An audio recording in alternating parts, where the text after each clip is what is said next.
Hello all, and welcome back to another video on series about Salvage. So we've got another new arrival today, another new car to repair. Again, as always, from Salvage auction, so they are written off. This one is Cat N, stolen recovered. So, well, you'll know what it is already. I'm going to spin you around and show you the car. So it is a Ecosport, a Ford Ecoboost. I always want to say Ecoboost because I'm just so used to saying it.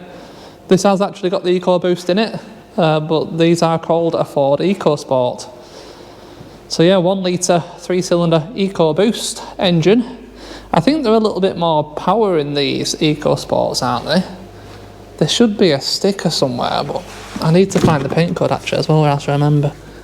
I'll have to have a look around because the sticker generally says the power output on these Ecoboost.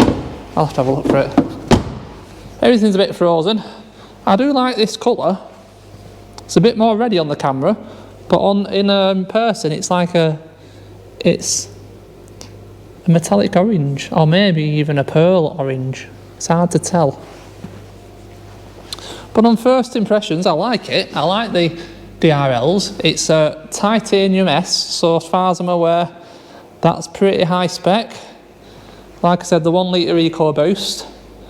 And yeah, this is from auction. As a stolen recovered, I mean, as you can tell, there is no physical damage. That's the reg. It is a 2017 model year. But yeah, no damage all the way around. It's actually very, very, very clean. It's a very clean car. Inside, you've pretty much got a Fiesta. That's basically what these are underneath. They're a Fiesta. Slightly different fonts on the cluster, but the rest of it is pretty much a Fiesta. We've got 38,000 miles. We've got some lock damage and a little scratch there where they've obviously missed with the screwdriver the first time.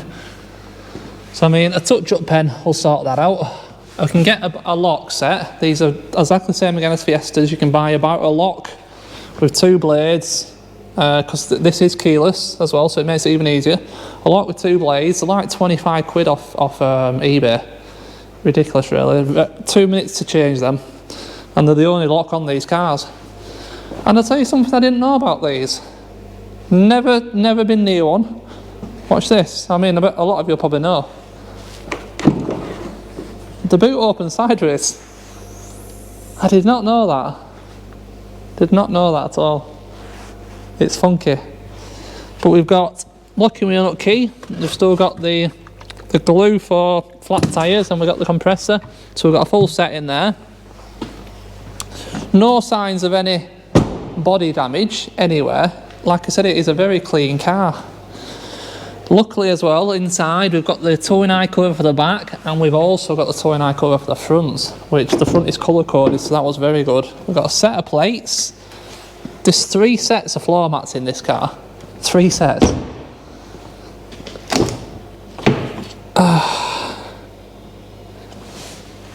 It's actually half leather. It's actually a really nice car.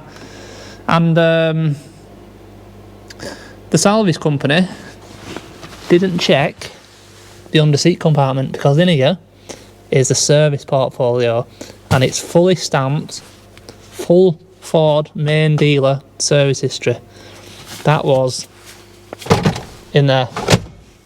They've obviously checked in here, there's nothing in there, and thought, oh, there's no paperwork in it. So we're lucky, we've got full service history. So now why is this car in my hands? I mean, obviously we do get a lot of stolen recovered stuff. I don't know if I can get in it. I'll squeeze in it.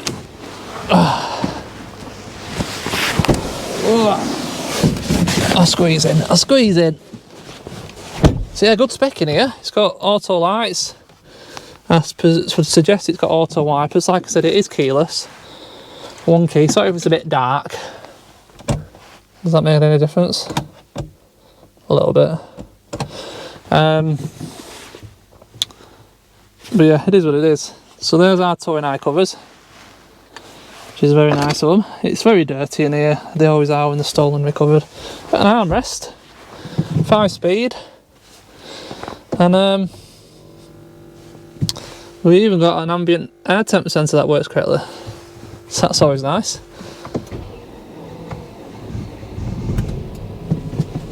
Oh, I didn't really want to start then, did it? But yeah, anyway, it runs nice, runs well. No warning lights at all. So, what's the issue? Well, watch this. Clutch down, put it in gear, clutch up, absolutely nothing. No drive, nothing.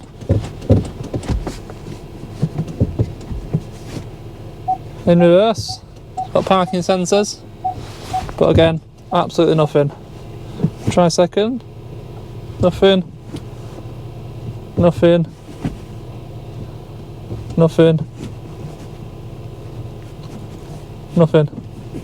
I mean, you can change gear without putting the clutch down. So we have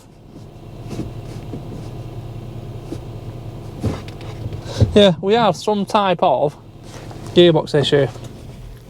Now obviously with this being stolen and recovered, they've probably driven it pretty hard, haven't they, let's be honest. Especially if they had the old PC plod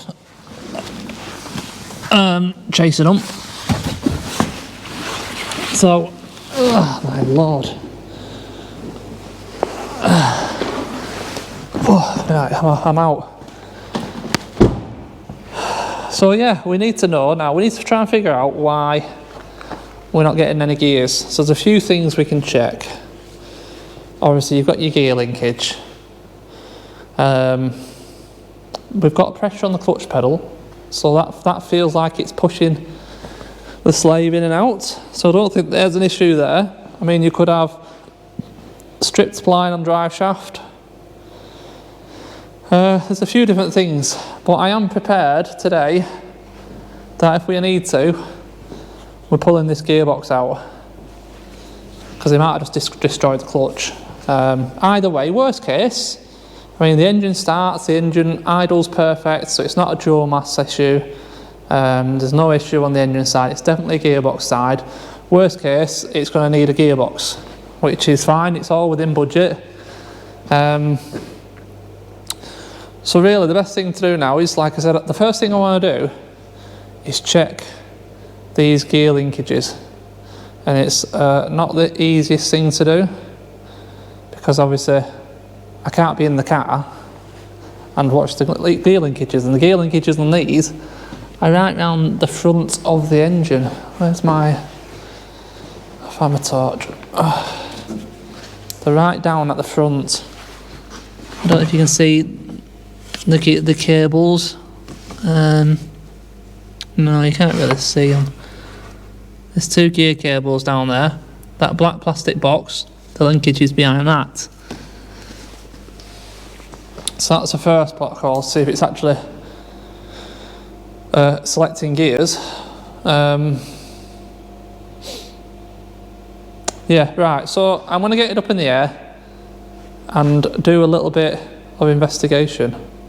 In fact, yeah, so yeah, bear with me a minute. I'll get it up in the air and we'll have a mess. Right, I've got it up in the air. I've just taken the cover off as well. And here we have our gear linkages. So they're both connected. And inside, what I've done is, the engine's running and it's in reverse. Okay. Now, if you watch the wheel is ever so slightly turning. It is ever so slightly turning. Backwards. There it goes. I mean, the brakes are binding a touch, which is why it's going a bit slow. And this one as well.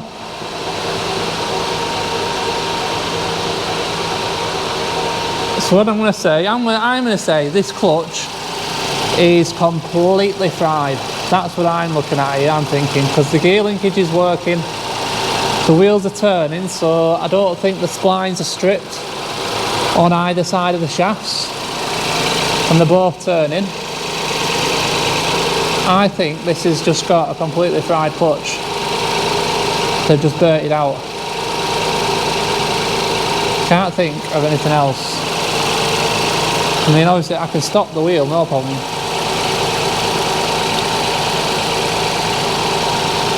I did have them going forwards as well a minute ago. That's neutral. That's number one, I think. Or is it? No, that'll be. That's one. There you go. That's forward. And again, the spinning forward.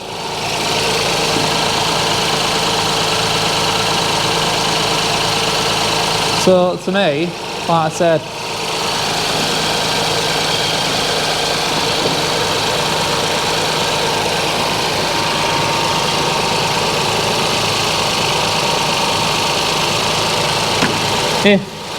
if the splines were knackered on the end of the shaft, you'd be hearing all kinds of grinding. You know, when you stop the wheel like that, wouldn't you?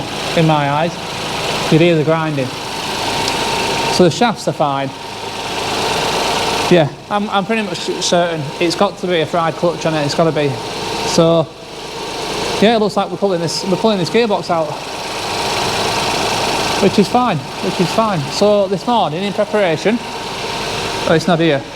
I've got an engine stand in my car, and I've got that pump up transmission stand. So this should be a pretty easy, straightforward job. Let's just put that back in neutral. There. We'll start from the top. It's going to be a case of let's pull it down. I'll leave that cover off because I'm going to have to take the gearbox cables off, aren't they, anyway? So let's just, sorry, the torch is clearing the screen, isn't it? Alright, we're down now. There's no point. Oh yeah, LED DRLs. I didn't show you. Let's turn it off. There's no point running now. I'm pretty sure we know exactly what the issue is. Oh, nice. Yeah, -4 in here today. -4. Right.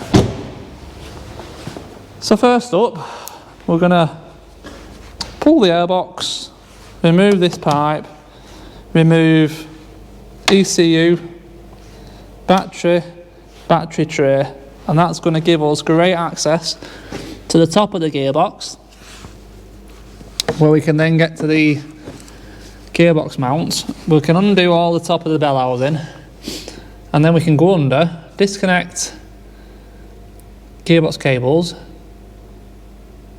prop the engine up, then we'll have to get ladders back up to the top to undo the gearbox mount, and then put the other stand under the gearbox, undo all the other bell housing bolts, and the gearbox will come out. I think it's going to be quite a straightforward job, actually. There's quite a lot of room. So let's crack on with it. I don't think there's any point messing around with anything else. We're going to have to pull the shafts anyway, so we'll see the splines on the shafts, although I'm 100% guaranteed they're going to be fine. And I'm kind of hoping that if I undo the this is going to make more sense underneath, but if I undo the exhaust, I'm hoping this engine then will twist like that enough to clear the gearbox from the subframe. Again, underneath will make more sense. I'll explain a bit more about that when I get under there. But for now, let's get all this area up here cleaned out, get all this stuff out, get ourselves some good access to that gearbox, and then we'll worry about underneath afterwards.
Right, so we've got most stuff out of the way up here now. There's our ECU, box, battery tray, battery, a bracket, a few bits and pieces. We can see the gearbox now there pretty much completely. So we've got our gearbox mount. What I will probably do, instead of disconnecting them two, I'll probably do them two and that one there, and then this bracket can stay in the car. It gives us less to have to try and get down past the chassis leg. So just looking briefly off at it, we've got a big earth strap here. This pipe I've just unclipped.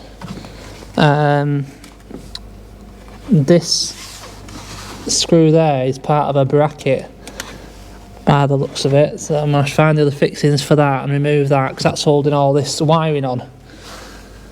And then, like I said, it's getting to all of the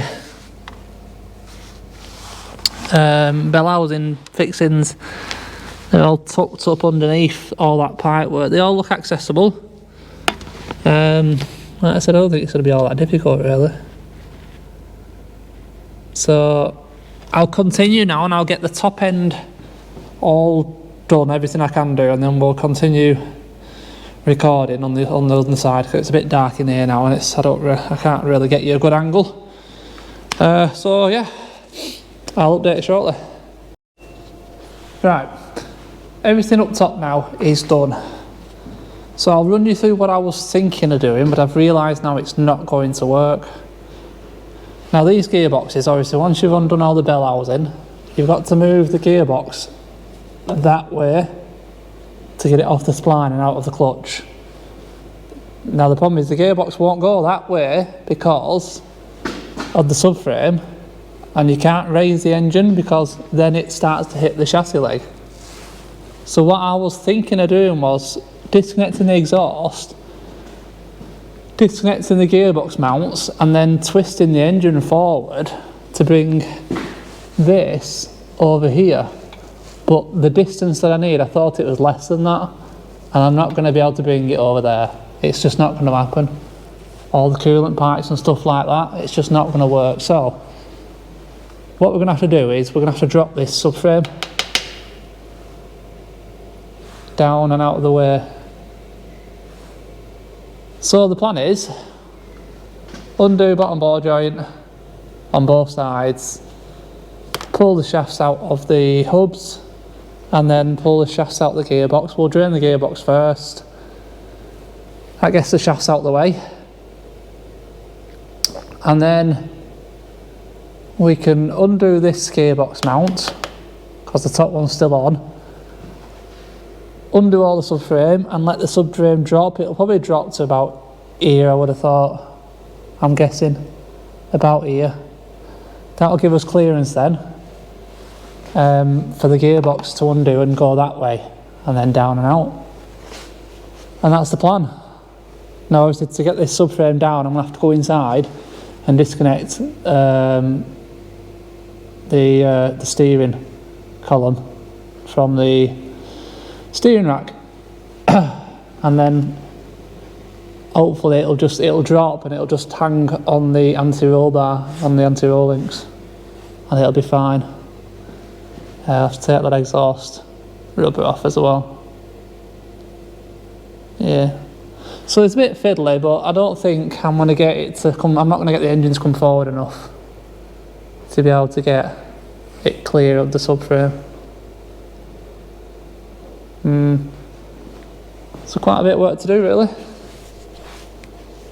but we'll get there. It'll get done.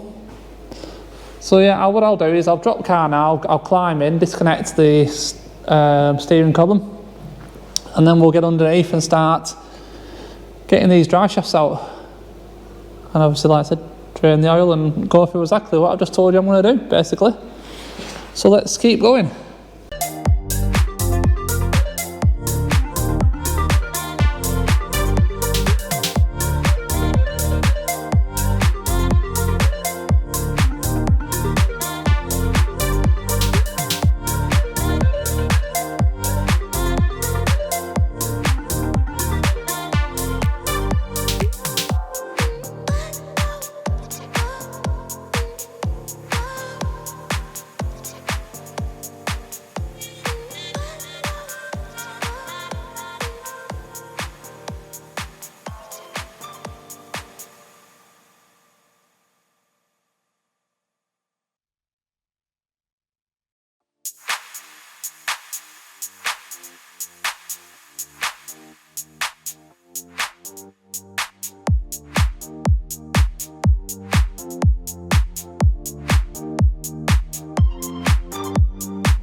Alright, bit more progress for you. Got the bottom ball joints separated, I've got the shafts out. I could not find a drain bung anywhere on this gearbox. That's the refill bung, but there's just no drain bung anywhere. Unless it's one of these bolts, but I didn't fancy just lucky dipping the bolts. I just don't know. So I pull the shafts and let it drain out through the shafts. And I mean, I can see the spline in there, all looks good. I can see the spline in this side. Let me see up there. That looks good. The drive shafts are fine. The CV joints are fine. The splines on both ends are all fine. So it has to be just a burnt out clutch or internal damage on the gearbox. It's one or the other. So we're dropping it.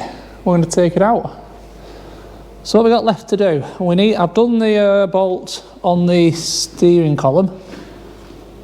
So next up, I'm going to be taking the exhaust rubber off. Or would it hang down enough? It'd be down here. It might hang enough off that exhaust rubber actually. I'll take it off anyway. Exhaust rubber off, lower gearbox mount off, and then we're dropping this subframe down as far as it'll hang.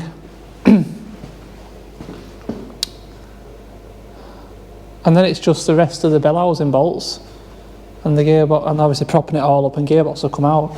Crafty, right, they put a bolt right behind the exhaust mount, so I'll just take that off and get a spanner in there and hope that I can get it out enough. So I'm not taking the downpipe off, it's got the cat in it, but the manifold and everything that. There's no way. The rest of them I can get to, pretty happy with the rest. So yeah, we're getting there. I don't think it'll take too much longer and this gearbox will be out now. So let's continue.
Right, we've got the gearbox out, and I don't think it's going to take a rocket scientist to figure out what is wrong with this.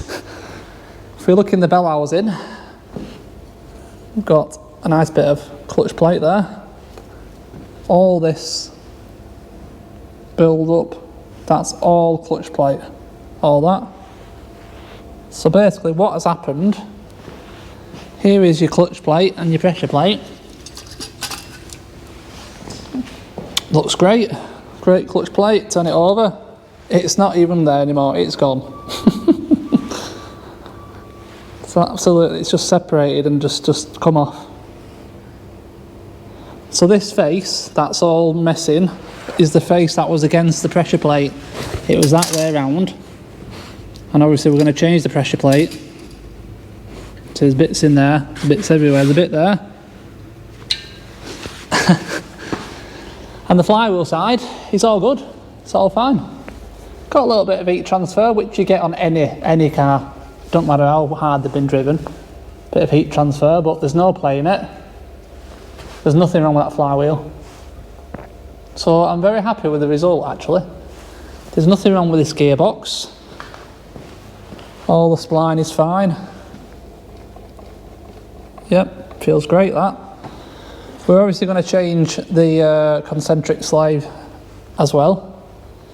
And there's nothing wrong with this gearbox, so literally it's just a new clutch. They've just destroyed the clutch, haven't they? And that's why it's probably in as good condition as it is, because they would have just dumped it then. And then they've obviously then it's been recovered by police or insurance or whatever.